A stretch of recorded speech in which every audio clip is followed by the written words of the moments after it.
What's up, ladies and gentlemen? Welcome to day 3, live from GTIA's ChannelCon in Nashville, Tennessee. We're having some fun and things are wrapping up today. I'm losing my voice, so I apologize in advance if you cannot understand a word I'm saying. But feel free to say hi in the chat, pop in. We'd love to know where our viewers are. We are joined today by our first special guest, drug randomly off of the street to say hi. Andreas, introduce yourself real quick. Hey, my name is Andreas Samuel. I'm with Net3 Technology. We're a private cloud service provider in Greenville, South Carolina. So I know Scofie pretty well. We operate nationwide. I'm the channel manager there. And first time GTIA, pretty cool. I was going to say, yeah. So we've interviewed several people over the last 2 days, a lot of OGs who have been around since way back in the CompTIA days and are kind of veterans in the space. And today we get the first impression from somebody who's never been to a ChannelCon before. So this is an interesting time because, you know, CompTIA is not a thing anymore. Yeah. I mean, like not for, and now we got GTIA. And this is your first ChannelCon. So I'd love to hear from a first-timer's perspective. What do you think? So number one, it's funny because I don't recognize CompTIA. Okay. And a lot of people say that. And to me, it's just GTIA. Right. Like the first time I reached out to Jen with GTIA, it was with GTIA. Right. So for me, nothing has changed because I don't know, which is bizarre. But no, this has been a really fun event. The channel's awesome. I mean, everyone's so engaged and wants to network and connect. Right. And that's the number one thing that I take away from these is conversations are fun. They're easy. This community is welcoming and awesome. I've had a blast. I've met so many new different people. And I am fresh meat. I don't know the channel space. And you can tell who's been around long just because they walk in a room and everyone knows them. That's right. So it's very apparent that like there are some veterans here, but it's fun to meet them, pick their brain a little bit, and just get some experience with people that know what they're doing. Well, for what it's worth, Andreas, all of us were fresh meat at one point or another. Yeah. And even those veterans you see walking around that everybody seems to know, there was a first day for them too. Yeah, 100%. And for this community to be a community that's thriving and growing and continuing to evolve, we need new people. We need new blood. We need new folks that are like to get excited and catch the vibe. Actually, one of the new core values, catch the vibe. Catch the vibe. I like it. Of the channel. And so that's really exciting. Okay, real fast, because we've got several other folks that we want to have conversations with this morning. You work with IT service providers and MSPs every day, and I've been asking this question of almost everybody who's been coming on. So I want you to pretend with me that I am the founder and CEO of an IT service provider. Let's say that we are 2.5 million in revenue. We have 1,000 endpoints under management spread across, let's say, 25 to 30 SMB accounts. And we've been doing this for about 10, 15 years, and we kind of hit a plateau. The referrals seem to be drying up, and we're not satisfied in this stagnated place. We want to grow beyond that. What would your advice be to me as that IT service provider? What do I need to do to break through that plateau and start growing again? Well, that's an interesting question. Do you want me to answer leveraging Net3 and how we help break through that plateau? Or do you want me to give general advice? I want you, like, let's put Net3 in a corner for a second. Okay. And then just like give good advice to these guys. And then, we'll let you plug Net3 real quick. I think number one, invest in sales. A lot of IT service providers, a lot of people in the MSP space are so tech focused and not sales focused. Yeah. And I think really investing in a sales team, especially when you hit that plateau. I mean, referrals are a fantastic way to get going and gain momentum. Right. But reinvesting in a sales team that can build relationships, bring new people in the door, I think is the number one thing that all MSPs should do. Investing in sales, investing in a sales team, for some of these folks who have never done that, or maybe they've hired a one-off salesperson that didn't work out, what would be your recommendation for step number one in investing in a sales team? I would say, coming from my background, which is not technology driven, but it is sales, find someone that you trust, that you can, I guess, teach how you want things to be done, and really find that key player in your sales team. Train them up, explain to them all the tech, your vision, and build around one person, I think is the best way to get started. Even if they don't have a technical background, teach them. Yeah. And they'll learn what you know and sell the way that you want them to. I think it is a big plus and something that someone should. I think there's something to be said for your recommendation there. In my experience, that $2.5 million MSP, in many cases, they're dealing with founder-led growth. So you're the business owner, and you're the one responsible for moving the needle, and you've basically had a hand in every deal that's ever closed for the most part. And there's a reason for that. It's because you have a combination of business acumen and technical acumen, which makes you an incredible threat in the sales process, because you can speak the technology language, but you can also speak the business language. So what Andreas is saying, find someone you trust that you can pour out that acumen into them and kind of clone yourself a little bit.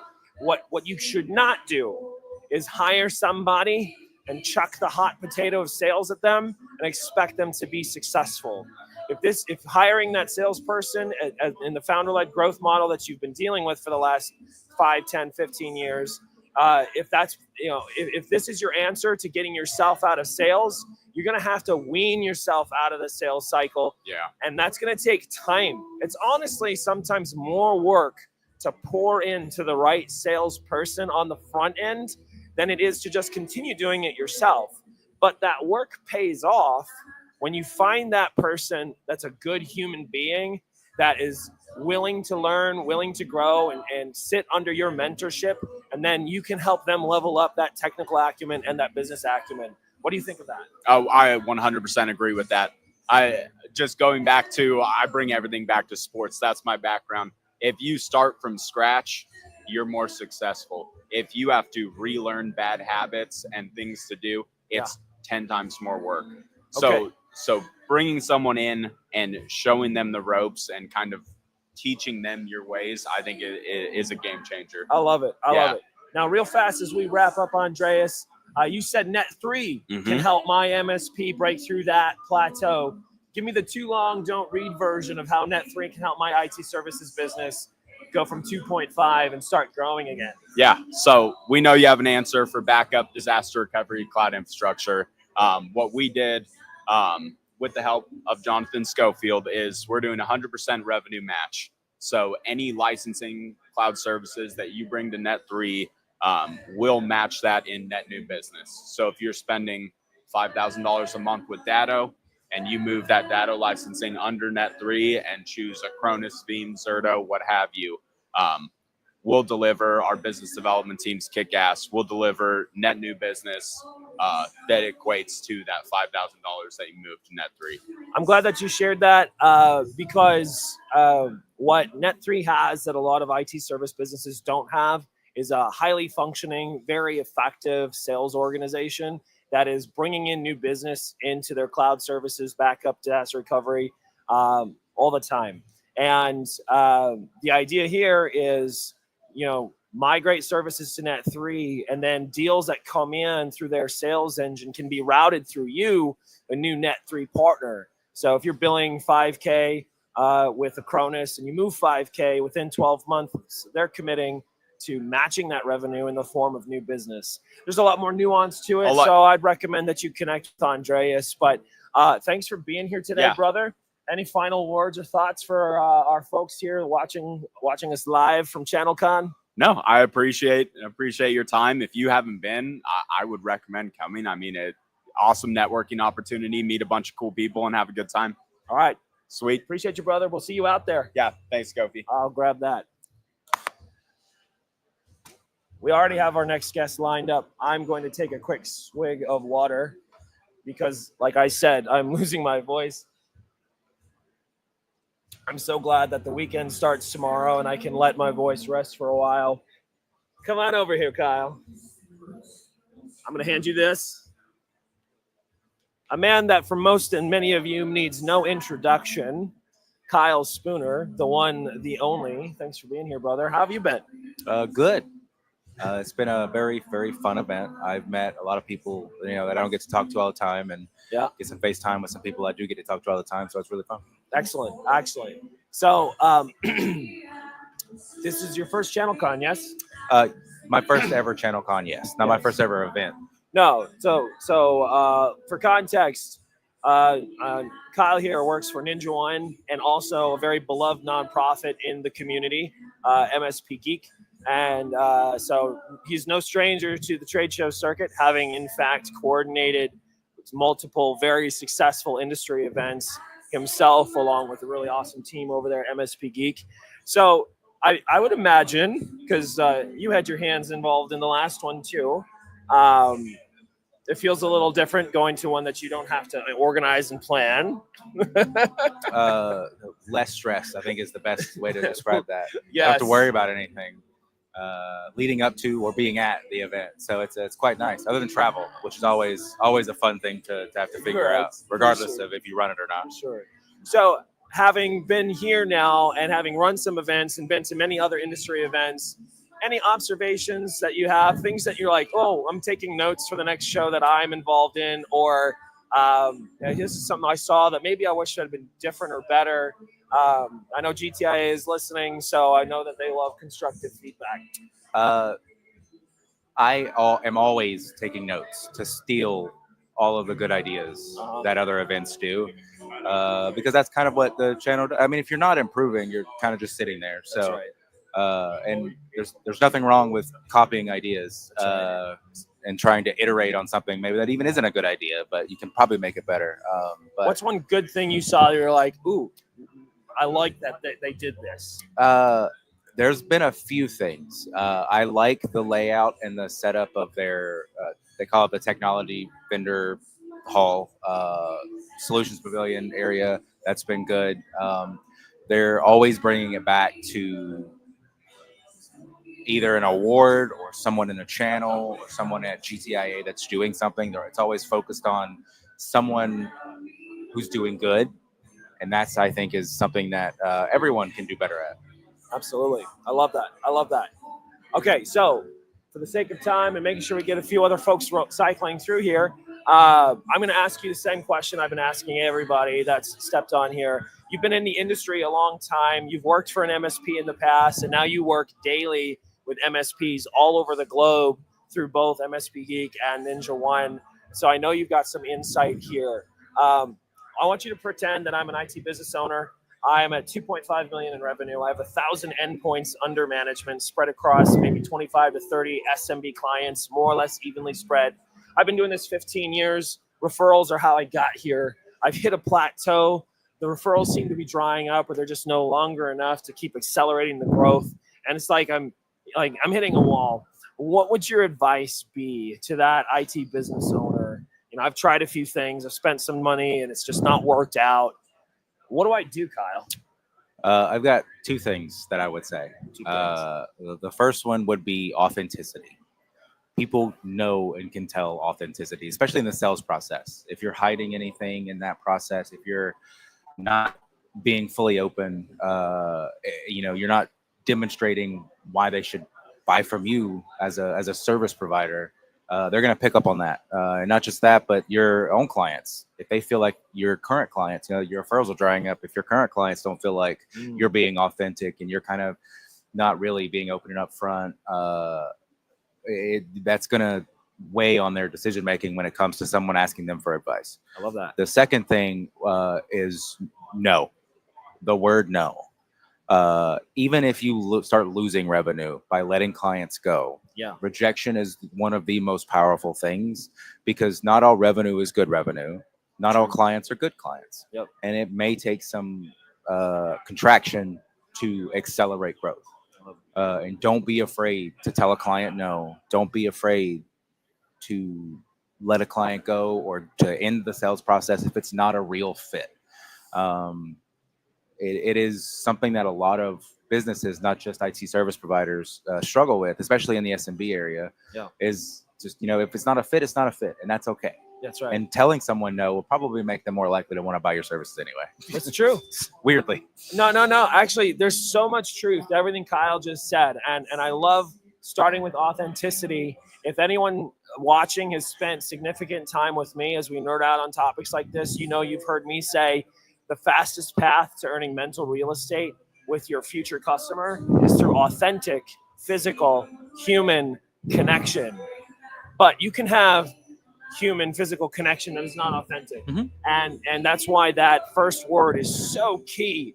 You have to be a real human, someone that can be approached, someone that can have empathy and be connected with, and understand that we're both spinning through the cosmos on the same dusty globe, and I'm real, I'm authentic. So I absolutely love that.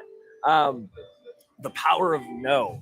Oh my goodness. So first of all, the last thing he said, sometimes it makes them more likely to buy from you. When you say no, there's something about like this, it's a powerful stance. Imagine if you had behind me like a closet that was floor to ceiling stacked with gold bars, right? And the way that you talk to somebody who doesn't know what's in your closet is somehow is suddenly different. It's like, do you want what's in my closet? And like, I don't need you to want what's in my closet. I've got a truckload of value back here. In fact, the more I'm talking to you, I don't know that it would be good for me to give you any of my goals, any of my really awesome, valuable stuff that's behind me. And all of a sudden that person's like, oh my gosh, what's in the closet? And you know what's in the closet. You know what you can deliver should the yes be there. Yep.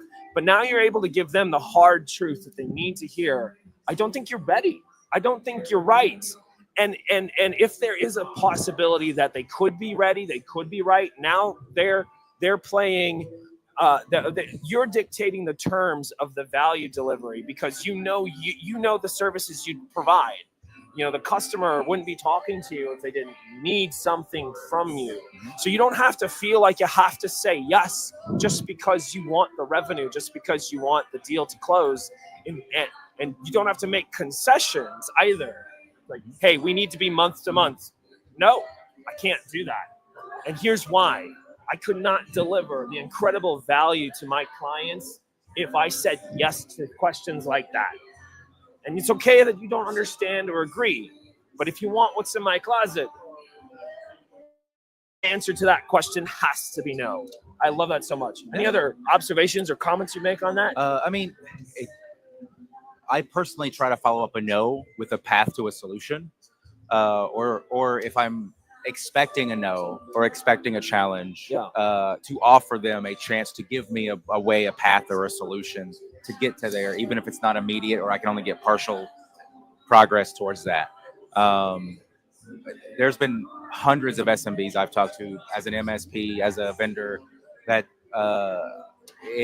they may not be ready, and that's okay. And you can say, hey, it's not going to be a fit. Like, that's right. You as a company are not ready for me to come in and be able to support you effectively. Like, there's been clients with like Windows XP and old server 2003, 2008 right. that are stuff that's expired now, and they don't want to leave from that. And that's a liability on me as an MSP and IT service provider. And I don't want to take on that liability. And I'm like, hey, look, we can do a project to get you up to stuff. It's going to be expensive to do that. And it may not be within your budget this year, but if it's something we can talk about next year, no doesn't have to mean you cancel everything and you stop. That's no right. is just a path to a solution. That's right. And it may not be a solution today. It may be a solution 10 years from now, but it's something that most people don't engage enough in. I agree with that so very much. All right, Kyle, as we wrap up here, any last thoughts, words of wisdom, comments, or observations you'd give for those watching day 3 live from GTIA's ChannelCon? Always be curious. Check out all the communities that exist: MSP Geek, GTIA, MSPs R Us, the Reddit, sysadmin, they exist. Find your place, find what fits, find your culture, and participate.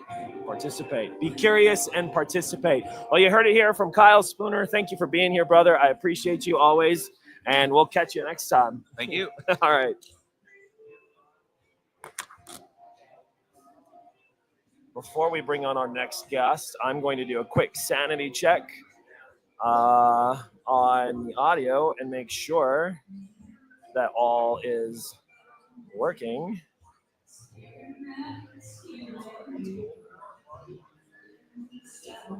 Stand by. Nope, that's not what we're trying to do.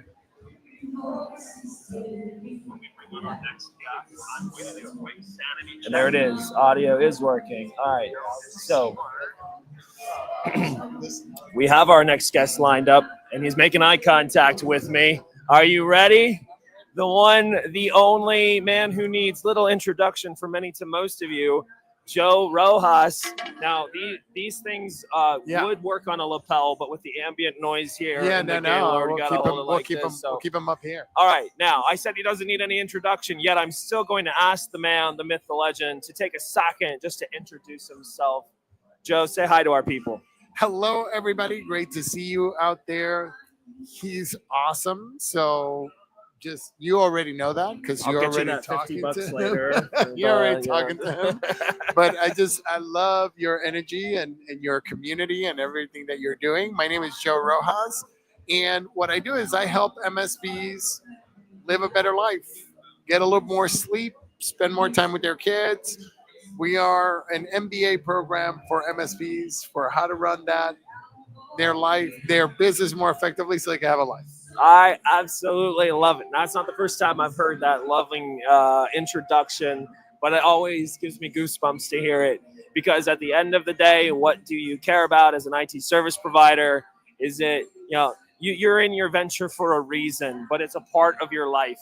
I always tell people when I interview candidates for like employees and stuff, I ask them this question, like, what are the 3 most important boxes that need to be checked for you before you'd ever give 40 or more hours of your life to something or someone? It's because, and as a business owner, you're very likely giving far more than 40 hours a week to that thing. And so it's a major part of your life.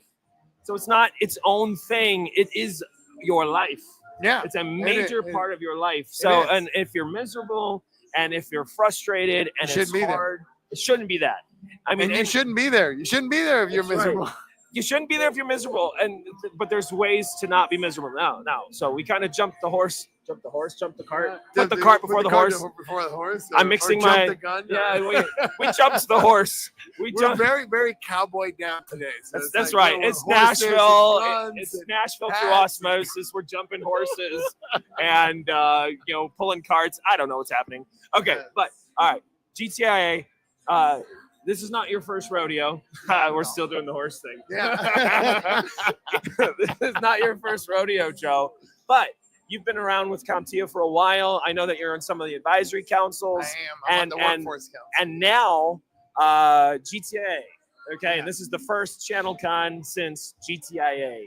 I would love for a veteran's perspective on what they feel about all what that's new and different. What they think about what's coming down the line from your perspective, what's good, what's bad, anything that you have concerns about, share. Well, one of the things that I really love is that there's always been an emphasis on education at GTIA, which is why we come here, because there's a little partying that happens here, but it's not like other shows. Like, it's really, people come here to learn. That's right. And with the new mission, it's just making a hard left towards learning. That's right. That's right. And I really love that. I really love what it's going to make available and possible for the community. I really love that it's not attached to anything else. It's here for the learning. Right. And the sense of collaboration of some things that didn't exist before, like the communities existed as its own kind of silo, and then the councils existed as their own kind of silos. And even as we saw this weekend, there was cross council meetings where now the councils are now talking to the communities to get what the communities need, so the councils can create content for the communities. So there is this new drive to integrate the communities, the councils, and everyone, That's right. and the vendors and the MSPs and everyone to get the best possible outcomes for everybody. And it's a game changer, I think, in terms of what this organization represents. That's right. And what can be done and what it means to the MSP. That's huge. So the outlook is positive, rosy, and bright in your perspective. That's how it looks like right now. Yeah. With everything in the beginning, there's this honeymoon and everything is positive and rosy and bright. Sure. And then, so you have to see how it develops out. So it's going to be up to all the leaders, all the people in the councils. So now I'm looking at me. That's right. That's right. Right. It's going to be up to all the leaders in the councils and communities to really bring that vision to life. Yeah. To make sure that they're reaching out. I already reached out to the data council yesterday because I saw their presentation. I'm like, oh, we have to do something together. Yeah. So I'm talking to my council chair so that we can do something with the data council. And I think that there's a lot of opportunity for that, for cross collaboration. I love it. I love it. Good, mature observations there, Joe. We're going to shift gears because everyone who sat in this seat, I've asked this question this week. And I'm very excited for your answer. I can anticipate a few things I think you'll say, but our viewers may not. So I want you to pretend that sitting next to you is Scofie, the IT business owner. Yeah. And I am at 2.5 million in revenue. I've been doing this 15 years, man. I've got 1,000 endpoints under management. They're spread across 25 to 30 SMB clients. Mixed bag, but fairly evenly spread, similar sizes, all of them. And the referrals seem to have been drying up. For the last several years, I've been stagnating at that 2.5, and I just cannot seem to punch through to that next tier. And I'm unsatisfied, which I think is a key observation. I'm unsatisfied with where I am. What do I do next, Joe? That's an awesome question, right? And most people tell you that what you have to do is you have to go get more clients and you have to do all this like outbound and you have to do all this stuff. And I think that the very first thing that you need to do is you got to turn inward. Right? Are you doing good strategic business reviews with your clients? Yeah. Do you understand their business problems? I cannot tell you the number of MSPs that I've started to work with that are at that exact same place, 2.5 million stuck, can't move forward. And I will get a list of their clients and I'll just randomly point one out and I go, what do these guys do? And they can't explain it to me. Yeah. Yeah. And so rather than when you're at 2.5 million, you've got anywhere between $800 and $1.1 million of ARR tied up. That's right. In that customer base. They know you, they love you, they trust you. Why are you leaving your money in their bank accounts? Right. They want to give it to you.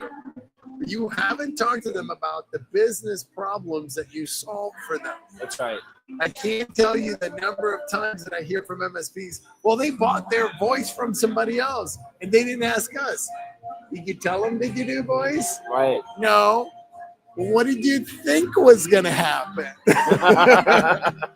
Right. It's the same way. If you're not talking to your existing customers about AI, somebody else is going to talk to them about AI. That's right. If you're not talking to them about their line of business operation, somebody else is going to talk to them about their line of business applications. So the first place to turn is inward. Yeah. And then once you turn inward, what's going to happen is something miraculous. You're going to figure out who you love working with and who you hate working with. That's right. And then double down on who you love working with. That's right.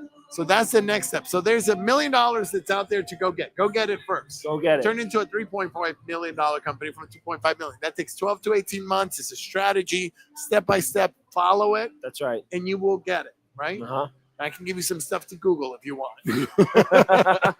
Right. And then if so, once you do that, Then you implement that strategy. Now that you've defined, oh, these are the ones I love working with. Right. Go deep on that problem. Go deep on that problem. Right? Really understand everything that they do. Like, say, for example, if I were working with ophthalmologists, right?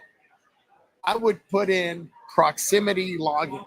Yeah. Because for ophthalmologists, it's all about speed. They want to get in and out of the patient as fast as possible. If they have to sit there and log in and log out, that takes time. Proximity login, you walk up, computer's ready to go. You walk away, the computer locks. Yeah. Right? So that cuts down time per patient that I can spend patient facing instead of computer facing. That's right. So I want to make that patient experience beautiful. What are the other things that I can do to make that patient experience? I could put in an SMS system that lets the patient fill out all their charts before they come to their first appointment. I can do automated onboarding. I can do automated AI agentic scheduling and follow-up. I can do, there's all these solutions, but you want to go deep, deep, deep, deep, deep, really understand the problems that you're solving for that ophthalmologist. That's right. And how their EHR integrates into every piece of equipment. Ophthalmologists have lots of equipment. That's right. Good stuff. Like there's old stuff too. So That's how right. do you get everything to work together? Yeah. Now you can charge whatever you want. Yeah. Because in ophthalmology, you come in and you tell them, hey, I'm going to help you see 10 more patients a month. That's right. That's worth millions of dollars. That's right. So what Joe is sharing right now is absolute gold, because in my experience, so many IT providers don't go deep. They go wide. So we do IT support for small to medium-sized businesses. That is not deep. You cannot be wider than that. And if I told you how many, if I had a nickel for every time I saw that as your description on your IT business website. We take care of your business so that you can take care, we take care of your technology so you can take care of your business. Yeah. So that's wide, super wide, incredibly wide. When you go deep, it's the difference between being a used car salesman that will sell anything on his lot to being like a Porsche dealership. Yeah. Right. And all of a sudden, you know, like you're not selling, you know, 2005 Hyundai Sonatas with 180,000 miles, you know, for $4,000 a pop. You're selling top of the line to a very specific buyer, and you're making bank on every car that leaves your lot. And your customers are thrilled to cut you that check because you've gone deep, narrow, and focused. And so I love your recommendation to go inward first, because there's going to be an existential exercise that forces you. You're going to be forced to go through that existential exercise to learn who you love, to learn who you hate, right? And understand who you love.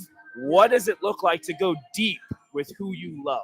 And see, at 2.5 million is a perfect place because you have enough clients to figure it out. That's right. When you're smaller than that, it's hard. Yeah. But when you're at that size, it is the perfect time to figure that out. An exercise that I like to do with my partners, you know, that are maybe kind of in this area of uncertainty. I said, all right, on our next call, I want you to bring to me the URLs of your top favorite clients. Your top, like, meaning like if I found you 10 more of those this year, it would completely change your business, and you'd get goosebumps just at the thought. Bring me those 5, right? Then what we do is one at a time, while we're on this Zoom call or Teams meeting or whatever, we pull up the website of this customer, pull up the website of that customer. And I say, tell me the story. Tell me where this customer came from. Tell me, what do you do for them? Tell me what problems you solve for them. And then we look for the parallels in those 5.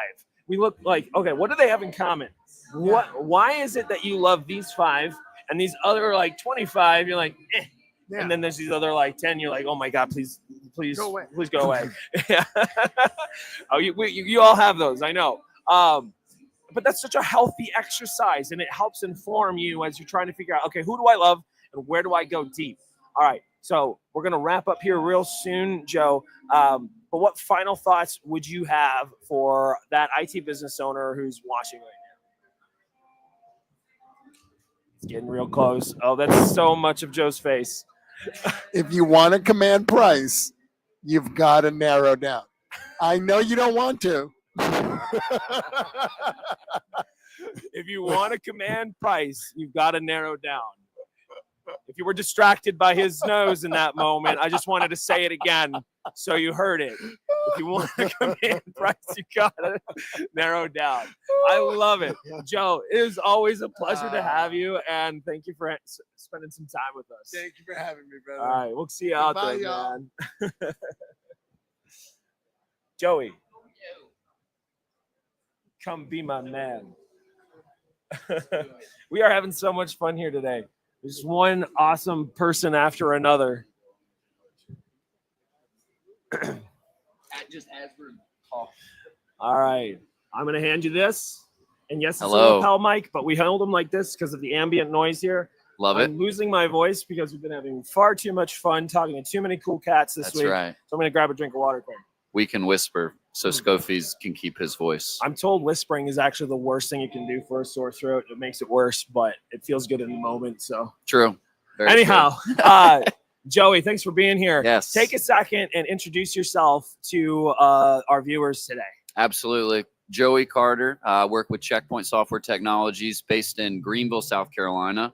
Got the Greenville connection. Hell yes. And I work with MSPs and MSSPs all over the country under our channel organization. So that's what I'm kind of here doing, meeting with some great MSPs and other vendors and some ecosystem partners. So having a great time. Excellent. All right. This is your first ChannelCon, yes? No, I was in Atlanta last year. You were in Atlanta Saw the last whale year. shark.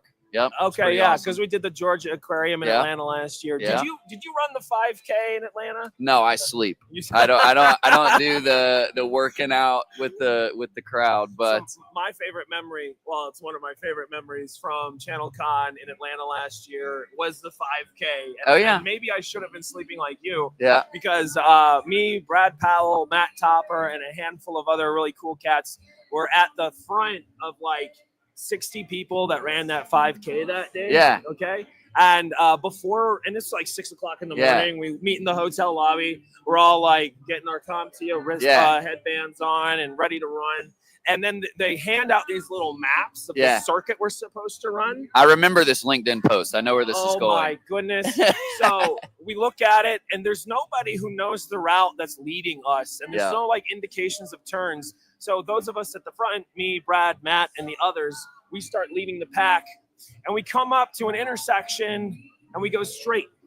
And as we cross the street, I think to myself, were we supposed to go left? Yeah. Were we supposed to go left? Turns out we were supposed to go left. And what proceeded was a weird hither and yon adventure in the dark morning hours of downtown Atlanta, going down very sketchy back alley streets.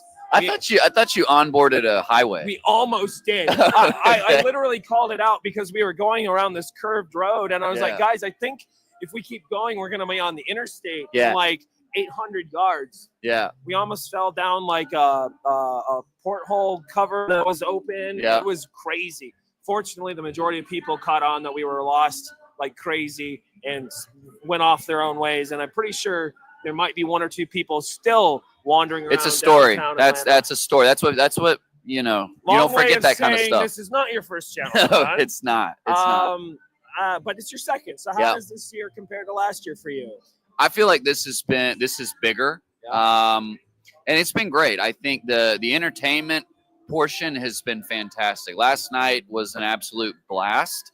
And I've gotten a lot out of the sessions, the Radical Candor keynote this morning, fantastic. So I've been able to get a lot out of it, have a lot of good conversations with MSPs and meet other vendors. So it's a little bigger than last year, which I love. So it's been great. Speaking of entertainment, so Joey here and Checkpoint Software are partnering with Scofie and 5 other incredible vendors to do something this evening. So if you're watching this and for some reason, somehow you don't know this yet, I'd be shocked if that's true. Yep. But this evening, we are all getting on some shuttles at 6 p.m. in the lobby. Yep. We're going downtown Nashville for some good times, food, beverages, and we're going to actually get on a party bus at some point Yep. and tour around downtown, come back and enjoy some good times. We're going to do a drawing. We're Yep. giving away some really cool stuff. So if you're in town and you want to join us, hit us up. We'll get you the link. And the spots are filling up. Like I mean, the buzz is here for this event. Everybody's talking about it, so it'll be a blast. 80 people register. Yeah. And I believe we got like 74 who said yes, I'm going to be there tonight. Yeah. And we've worked out a special deal with our shuttle people. So I mean, if we're at capacity, we're going to get you there. I promise. Yeah. So there's still room, but time is running out. Yeah. Okay. Now, transitioning, that's all good and fine. I've been asking the following question of everybody who sat in this chair. Got it. The last 3 days. Yep. So I'm going to ask you too. Yep. Because you know a lot of MSPs. You've been around. I think you are pretty intimately connected with some of the challenges they're facing. So here's a scenario. I'm an IT business owner. I've been doing this for like 15 years. Yeah. My MSP is at 2.5 million in revenue. Yeah. I have 1,000 endpoints under management spread across 25 to 30 small to medium-sized business clients. Yep. More or less similar in size, all of them. Very good. And I'm hitting a wall. Yeah. The referrals seem to be drying up. Yeah. I'm stagnating in growth, and I just cannot seem to move forward. What do I do, Joey? Yeah. How do I start growing again? That's a good question. You know, so for me in that scenario, I want to know what got you to 2.5. What are you guys doing well? Whereas the vendor, I can come in and not push product or push other solutions on you necessarily, but understand what worked, what's your team good at, and how can we align to that to build a solution together to take you to the next level. Because if I'm bringing something completely new that nobody's got context at your organization on how to support it, train it, facilitate it, and take it to market, that could take a while, right? So we could grow, but it may take 6 to 12 months to onboard that. Versus, let me understand what got you to 1,000 endpoints. Yeah. What other services are you selling them? What else can I bring to you to blend into that? It's a very easy, maybe cross-sell or upsell on some existing services you're already doing. So if you've been hanging out with us for a little while, I'm getting some almost like deja vu from our previous guests a little bit when we talk about looking inward first. And what 100%. Joey just said is what got you here?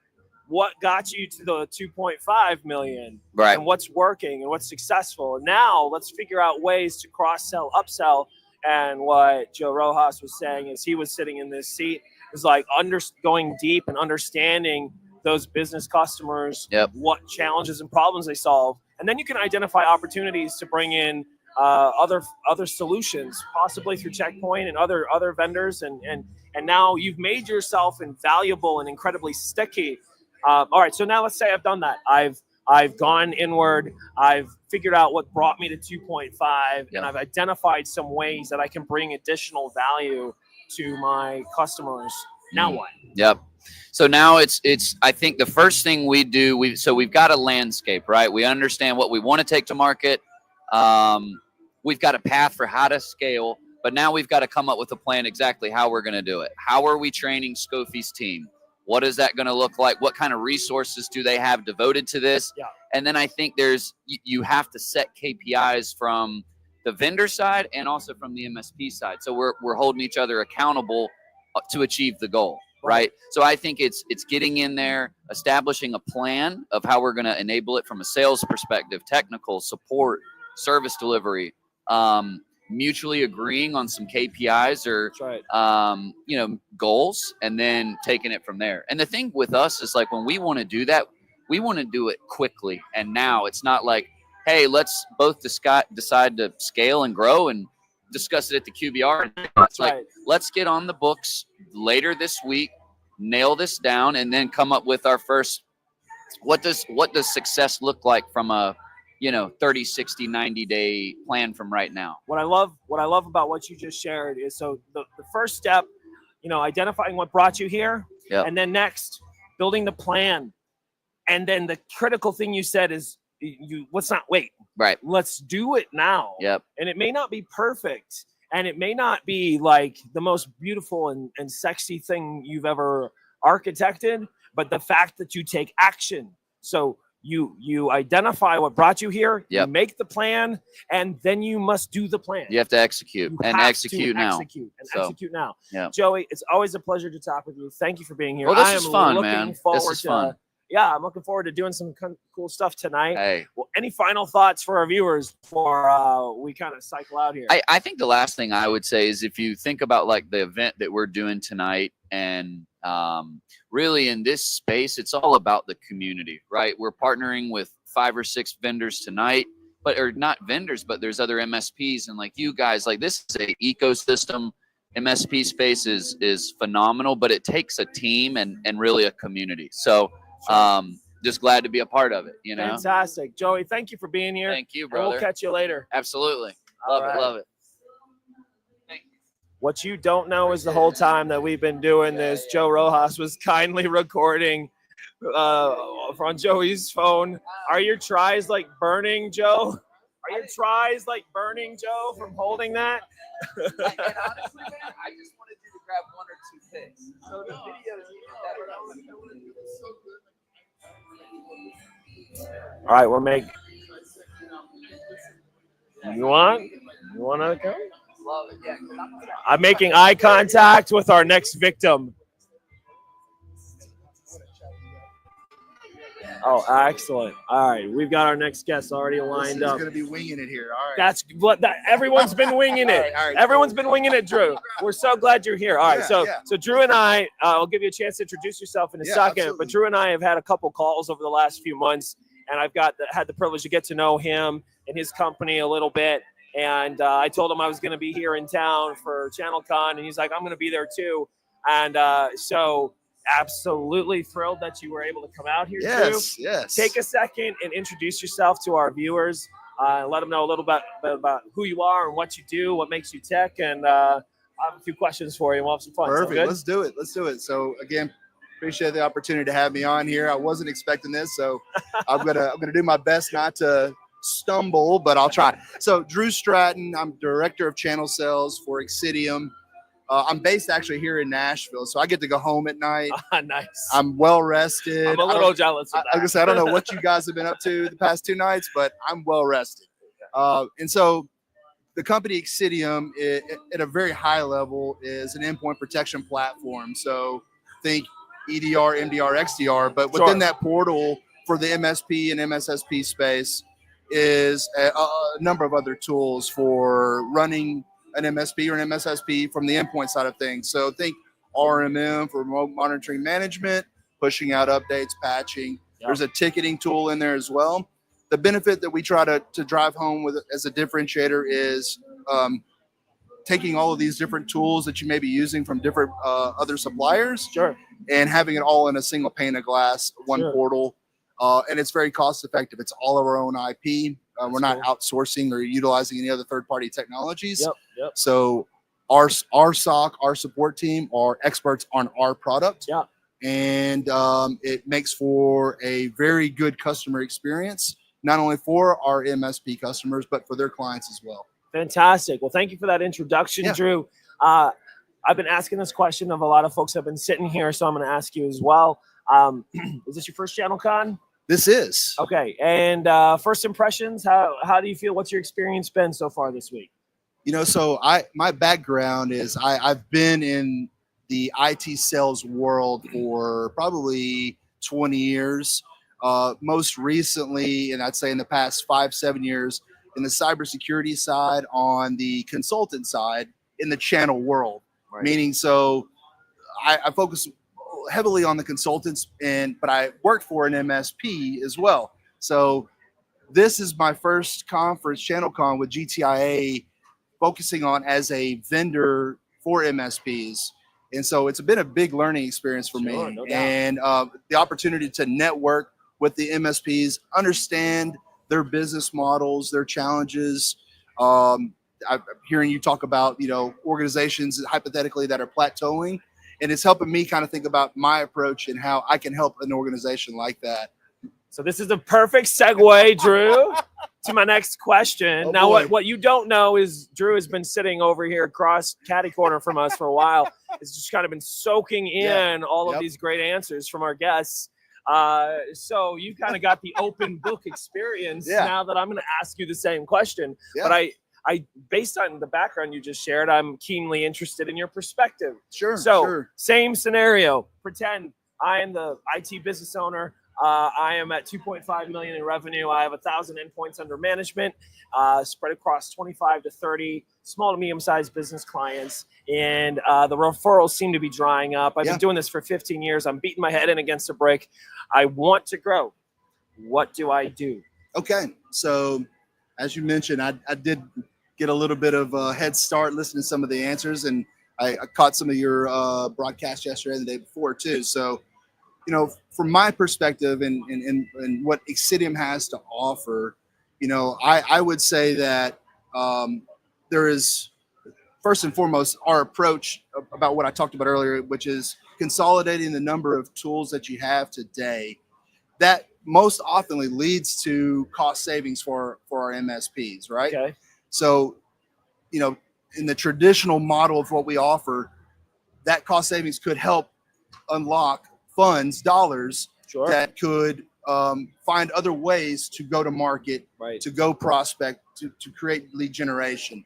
Now, the approach that I take with my MSPs is not just kind of selling them on the canned offerings of Exidium, but thinking big picture with those people is, hey, who are you? Where have you been getting your leads from? Yeah. So most of the time, from what I've heard, MSPs will have, hey, I can support, in my world, endpoint protection. I can support 50 or 100 or 150 in endpoint or user environments. Yeah. And so I ask them, okay, what happens when you run across a 3 or 4 or 500 type of endpoint or end user environment? A lot of times they say, I do nothing. I kind of walk away or try to find a referral. And I'm like, well, why aren't we trying to find a way to capture that revenue as well? Sure. And so, you know, where I try to take them down the path of is, what can your company support in the traditional MSP model? And what could be an opportunity to generate revenue, maybe as as a resell or a referral over? And so, you know, sometimes they have that model in place, but a lot of them don't. And a lot of them are walking away from those types of opportunities. And so they may think, hey, I am kind of capped at this size type of customer, and I don't know how to break out, because they only think about it from what they can do on their own. But I try to help them think about other ways to capture that residual revenue model. So a couple of years ago, I had the privilege to give a presentation to 200 MSPs. And at the time, I worked for a vendor, not unlike Exidium. And the title of that presentation was "Get Off Your Island." Okay. Yeah. And the premise of it was all IT providers at some point or another find themselves on an island where they are limited in scope to what they can do to the customers they can support, and existentially held back from a lot of potential. And it's because they never get off the island. Yeah. Now, how does one get off an island they might be marooned on? Well, you're going to need a strategic partner, possibly multiple strategic partners. And this is why partnership in our community is such a word often thrown around, but often misunderstood. So who you choose to collaborate with, who you choose to work with, is absolutely critical. And finding those folks, whether it be Exidium or someone else, that understand your goals and objectives and your plan to get off the island, that can empower you to take those critical steps forward, are worth their weight in freaking gold. Yeah. So I love that's kind of, Drew, your mindset is to come alongside and help them understand where it is that you can help them go. Yeah. That's really great perspective. As we wrap up the stream today, because I am literally about to lose my last shreds of my vocal cords that are hanging on for desperate life. What final thoughts might you have for our viewers today, Drew? Oh, well, Nashville's not always this hot, so don't hold this against us. This is miserable right now, but I think tomorrow actually is going to be. And I've been in a turtleneck all week. Wearing gloves and a turtleneck. I'm like, what is this guy doing? Where's he from? But, so I would say that you know, do not give up on this. If you're in this situation of struggling to get to the next level, do not give up on thinking outside the box. Yeah. Because there's so many ways, so many avenues in this space, and really it comes down to just putting yourself out there and not thinking you're alone on that island, and interact and ask for help. I mean, I ask for help from my competitors all the time. We're competing for the same type of business, but I learned so much from them, and we work and help each other out because we all have gaps. And if something I can't do, I will bring it to one of my competitors, and don't be afraid to use your peers in that way as well in the MSP space. We're all here. There's enough opportunity out there, and we can all succeed if we all work to collaborate more and be more strategic together. Great thoughts, Drew. And I know I put you on the spot and just drug you over here. So you're a gentleman and a scholar. We're gonna awkwardly do this, and we'll see you out there, brother. Yeah, man. Boom. All right. Thanks. So, as I said, my vocal cords were getting shredded, but I see at least one or two people in my periphery that I want to try and grab. I will be right back. Don't go anywhere.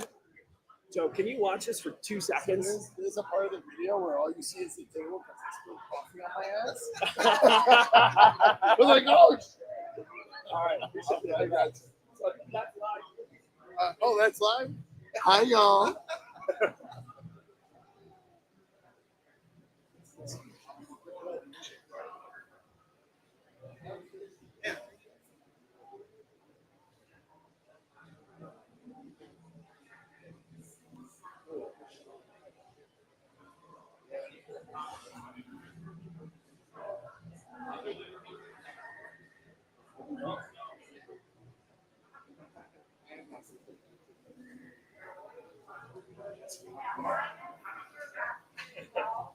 All right, so we're currently live right now. So have a seat right here.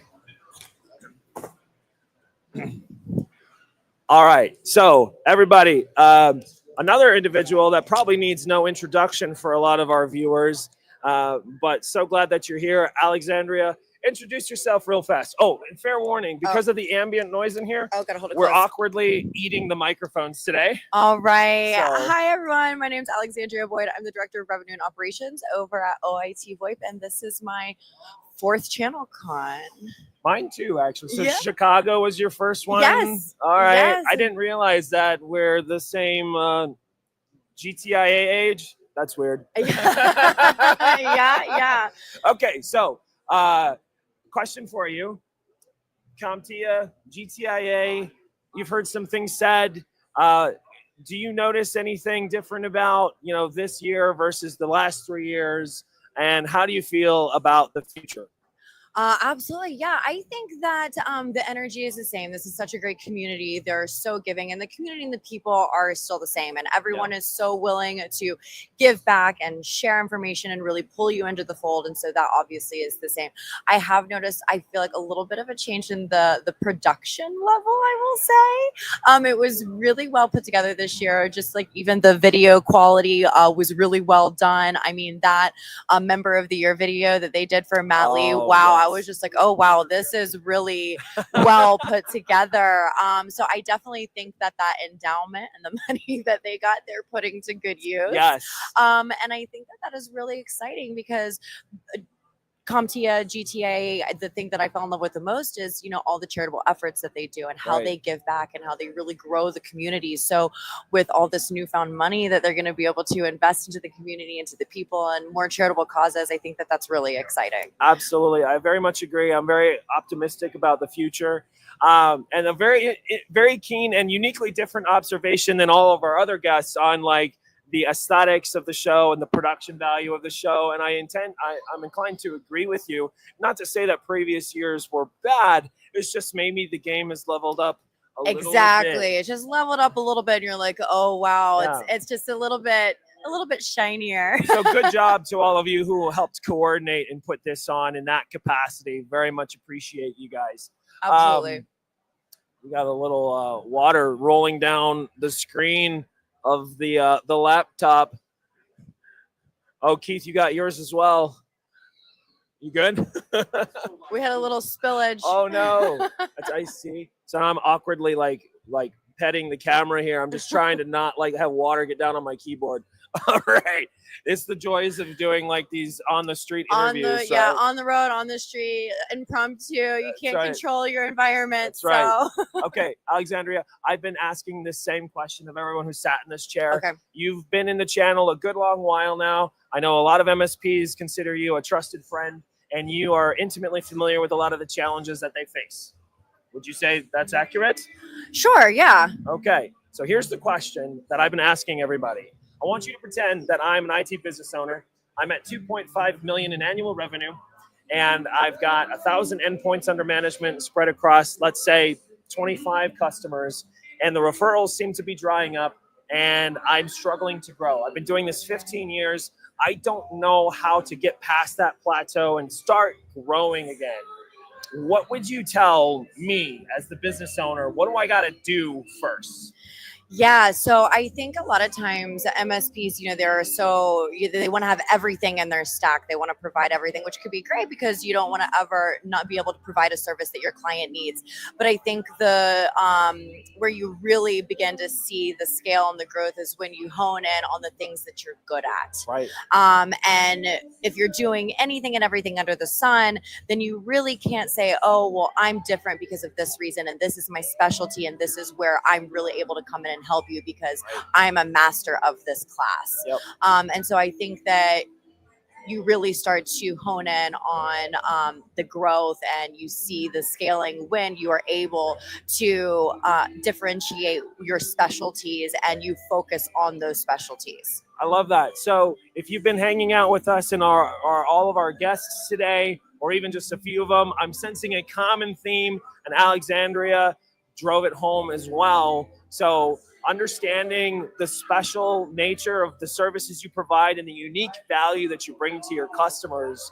And part of that is the strategic partners that you leverage in your stack and those that you collaborate with. But it really starts with knowing what makes you different. Absolutely. So let's say I've done that now. I sat at the feet of Alex and I was like, okay, yes. So now I'm going to go do that, figure out what my unique differentiating value is. Now, let's say I figured it out. Now what do I do? I think that once you figure it out, you have to be able to explain that to your clients and make them understand it. And I think it's really about building the trust in those relationships too. Right. And once you've built the trust with your current partners, your current clients, then they're going to champion for you, you know? So I think it's really about, being able to properly depict what it is that you're able to do for them, and then provide that service and build that trust and that rapport with your client base, your partner base, and then really having some champions in your corner to say, hey, I use them, I love them, I trust them, and this is why, to really just drive home everything that you're positioning. I use them, I love them, I trust them, and this is why. And so I love how this all ties together so well, Alex. You're saying, understand what your unique differentiating value is, and then you need to build trusted relationships with your prospects and customers so that you have the license to communicate that unique value to them. So if you understand what your unique value is, and you know that they trust you now, you've been given license to share with them in all the love and empathy of the world that this is why we need to be working together and why I'm able to be the one that helps move you forward. So I love these insights, Alex. We're going to be wrapping up because I'm losing my voice, and I've been saying that with everybody I've been talking to. Did Paul disappear? I don't see him. He was like, I'm going to get out of here. He'll resurface. He always does. He'll resurface. All right. Well, I'm going to say thank you so much for hanging out with us today, Alex. Absolutely. Thank you for having me. Let's catch you all next time. Bye, guys.